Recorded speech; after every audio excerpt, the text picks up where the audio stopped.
वंचित हो जाएंगे तो हम लोगों को जनगणना से पूर्व पूरे समाज को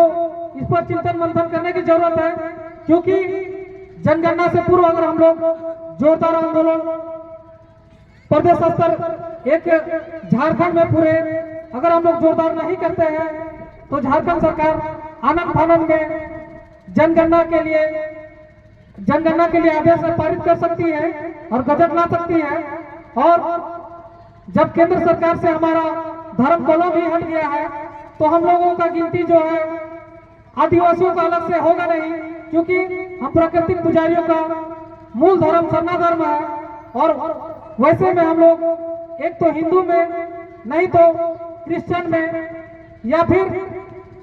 अन्य धर्मों में हम लोगों की गिनती होगा, जो कि एक षड्यंत्र है, क्योंकि आरएसएस कभी नहीं चाहता कि हमारा झंडा जो है आदिवासी उससे वंचित हो। हमेशा जो आदिवासी वर्ग है आरएसएस का झंडा ढोते रहे और कहीं ना कहीं उस षड्यंत्र का शिकार आज हम लोग पूरे आदिवासी समाज में हुए हैं। तो ये इसीलिए हम लोग चिंता का विषय है। साथ ही साथ हम लोगों का स्कूल कॉलेज में जो छात्रवृत्ति स्कॉलरशिप आदिवासियों को दिया जाता था, यह बहुत सारे संस्थानों में आदिवासियों को एक अलग आरक्षण प्राप्त है, जिसके बदौलत कहीं ना कहीं आदिवासी समाज विभिन्न पदों पे आसीन है। और अगर हर चीजों से हम लोग वंचित हो गए तो हम लोग आदिवासी ना सरकारी व्यवस्था में,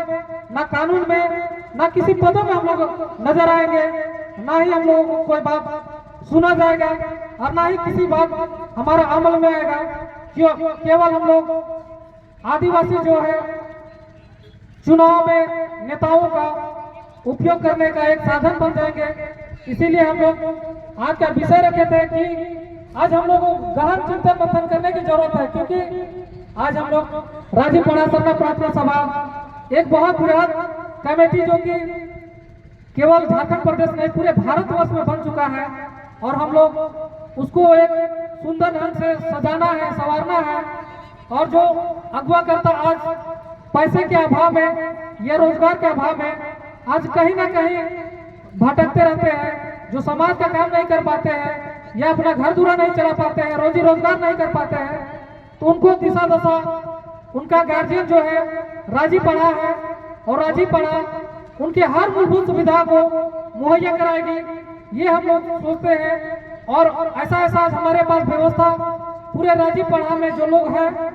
सारे लोगों के पास कुछ ना कुछ व्यवस्था है,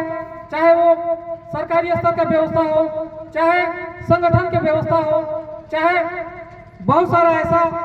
स्रोत है जो कि हम आदिवासी के बीच में ला करके हम लोग रोजगार के रूप में या फिर स्वरोजगार के रूप में आदिवासियों को हम लोग पर डे जो कि आदिवासी खाली बैठते थे वैसा हम लोग नहीं होने देंगे। और वैसा हम लोग कल्पना लेकर के हम लोग आज का विषय बिंदु रखे हैं। तो हम लोग चाहेंगे कि आज हमारा जितने भी प्रदेश राष्ट्रीय कमेटी या फिर प्रखंड कमेटी, आज हम लोग बहुत सारे ऐसे हैं कि बहुत सारे नए मेंबर जो आज हमारे पहले जिला में काम करते थे उन लोगों को हम लोग प्रदेश में लाने का काम कर रहे हैं, और जो पहले प्रदेश में काम करते थे उनको हम लोग राष्ट्रीय स्तर पर लाने का काम कर रहे हैं, ताकि हमारा संगठन जो है एक जुझारू रूप से चले। और जिन कोना में हम लोग कमजोर होते थे उन कोना को हमको मजबूत करना है, क्योंकि हम लोग कार्यक्रम तो हर क्षेत्र में करते हैं और बहुत जगह बहुत ही अच्छा नहीं लगता है कि हम लोग जो विकसित क्षेत्र नहीं है जहां पर भी लोग प्रार्थना सभा अपना कर्जा लेकर के समाज को बुलाते हैं और पता चलता है कि 10,000, 20,000, 50,000 वो लोग कर्ज लेकर के भी समाज का आन और शान के लिए प्रोग्राम तो कर लेते हैं, पर उनका दिनचर्या जो है आने वाला समय में लड़खड़ा जाता है। तो वैसे में हम लोग समाज को नहीं चला पाएंगे। हमको समाज चलाने के लिए निरंतर जो है बैलेंस बना के चलना पड़ेगा, और हम लोगों को अपने समाज में इतना डिपेंड होना पड़ेगा कि हम लोगों को दूसरे समाज में भीख मांगने की जरूरत ना पड़े। वैसा हम लोग को सोच बनाने की जरूरत है, और वैसा हम लोग राजीव पढ़ा में सारे लोग सक्षम हैं। और जो सक्षम नहीं है उनको हम लोग को सक्षम करने की जरूरत है। उसी पर हम लोग का विषय वस्तु है, विषय विचार गोष्ठी, और वही विचार गोष्ठी आज हम लोग का मेन मकसद है और विचार गोष्ठी हम लोग को करना है। और बीच बीच में हम लोग जब भी विचार करते हैं तो आप लोग इधर उधर ना जाए, क्योंकि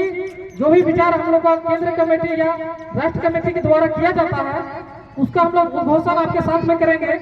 और वो आपके साथ में प्रचार प्रसार करेंगे, ताकि आप भी कल हो के आप अपने बाल बच्चों को आप अपने बता सकते हैं कि आपका भविष्य जो है सुरक्षित है, आपका भविष्य कल होके कहाँ जाने वाला है, ये भी आप मजबूती के साथ बता सकते हैं। नहीं तो हम लोग